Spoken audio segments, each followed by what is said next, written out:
اگر عقیدے کو مضبوط کرنا ہے تو عقل کو مضبوط کرنا ہوگا، اگر عقل کو مضبوط کرنا ہے تو علم کا سہارا لینا پڑے گا، اگر علم کو مضبوط کرنا ہے تو انسان کے وجود میں عمل کا ہونا بھی بہت ضروری ہے۔ آج کہتے ہیں مولانا فلاں جوان نماز نہیں پڑھتا، فلاں روزہ نہیں رکھتا، فلاں واجبات پہ عمل نہیں کرتا، فلاں خمس نہیں دیتا، اس کو سمجھائیے، دعا پڑھ کے دیجئے بچہ ٹھیک ہو جائے۔ یہ دین ایسا نہیں ہے کہ میں نے ایک دعا پڑھ کے دی اور پھونک مار دی کل وہ نمازی بن گیا۔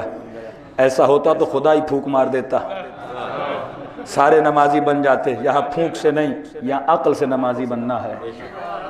جب عقل مضبوط کرو گے تو عقیدہ مضبوط ہوگا۔ اللہ کو عقل سے مانو۔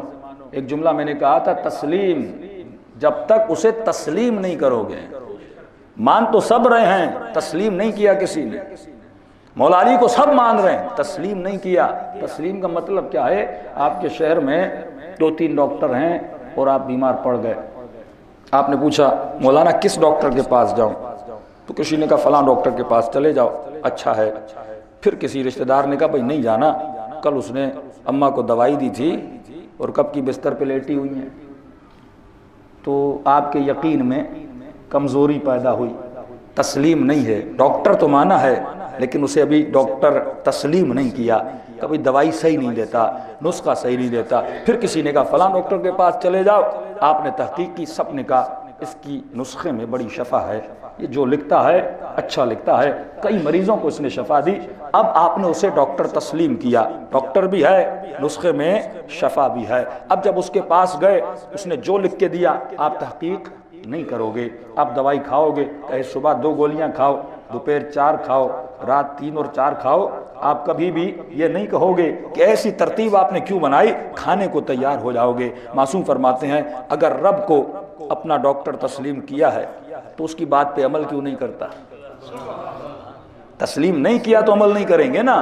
لیکن اگر کہہ دے صبح 2 رکعت نماز پڑھنی ہے، اگر اسے تسلیم کیا ہے اور وہ کہتا ہے کہ پڑھو گے تو جنت ملے گی، پڑھو گے تو نور ملے گا، پڑھو گے تو بقا ملے گی، اب وہ عمل نہیں کرے گا جس نے خدا کو رب تسلیم نہیں کیا۔ تسلیم یعنی پہلے مان لو کہ وہ ہے۔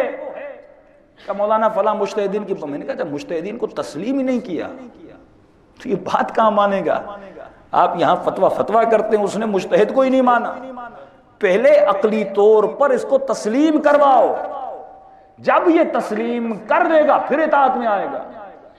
جب بندگان خدا نے خدا کو ہی تسلیم نہیں کیا، کہتے ہیں مولانا مؤذن اذان دے رہا ہے، میں نے کہا مؤذن پیغام آور ہے، یہ جو آواز آتی ہے حی علی الصلاۃ، یہ کون کہتا ہے؟ یہ خدا کہتا ہے۔ کون بلا رہا ہے؟ مؤذن نہیں بلا رہا، خدا بلا رہا ہے، آؤ نماز کے پاس، حی علی الفلاح، آؤ کامیابی کے پاس، حی علی خیر العمل، ایک ایسے عمل کے قریب آؤ جو ہر عمل سے خیر ہے، بہتر ہے، اب کچھ بھی ہو، معصوم کا فرمان ہے خیر العمل ہے، وہاں پہ باپ ہو، وہاں پہ ماں ہو، وہاں پہ کچھ بھی ہو، یہ عمل ہر عمل سے خیر ہے۔ تو مومن یہ باتیں سمجھتا نہیں ہے کہ مجھے بلانے والا کون ہے، یہ قرآن جو پڑھتے ہو یہ خدا تم سے بات کر رہا ہے، یہ فرامین علی ابن ابی طالب جو میں آپ سے بیان کرتا ہوں یہ علی کے فرمان ہیں، علی آپ کو بتا رہے ہیں۔ تو فرمایا جس نے امامت کو تسلیم ہی نہیں کیا وہ عمل کیسے کرے گا؟ جس نے اللہ کو تسلیم ہی نہیں کیا، وہ ایکٹر، وہ گنہگار، وہ جو اللہ کی نافرمانی کرتا ہوا پھرتا ہے لیکن زبان سے لا الہ الا اللہ پڑھ رہا ہے، تسلیم نہیں کیا۔ اگر اللہ کو اللہ مان لیتا کبھی اللہ کا انکار نہ کرتا۔